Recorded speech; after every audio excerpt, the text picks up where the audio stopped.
এটা কিন্তু বেশ দিওয়ালিতে কিন্তু পটাকা এর থেকে কম জ্বলে।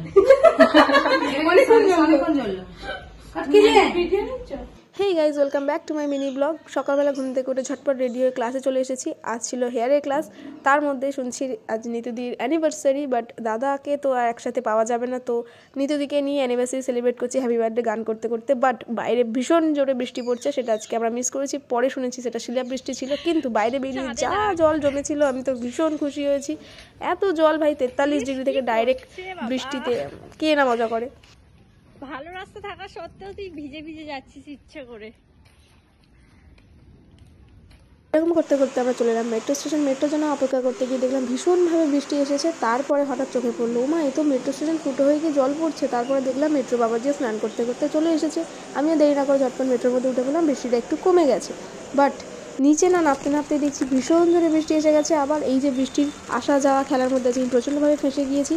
বাট আমার তো একটু ভিজতে ইচ্ছা করছে, ছাতাটা টুকুস করে সরিয়ে একটু ভিজে নিলাম ঝটপট। তারপর না ভাবলাম বাবা শরীরটা খারাপ আছে, গলাটা ধরেছে।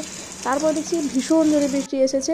এরই মধ্যে বৃষ্টিটা একটু কমতেই হঠাৎ মাঠের দিকে চোখ গেল, বাচ্চারা জল কাদার মধ্যে ফুটবল খেলতে ব্যস্ত, আর আমি অটোর জন্য অপেক্ষা করছি। তার মধ্যেই ভীষণ জোরে বৃষ্টি চলে এসেছে। বৃষ্টির মধ্যে অটো পাওয়াটা একটু রিস্কের ব্যাপার, তো অটোর দেখা নেই।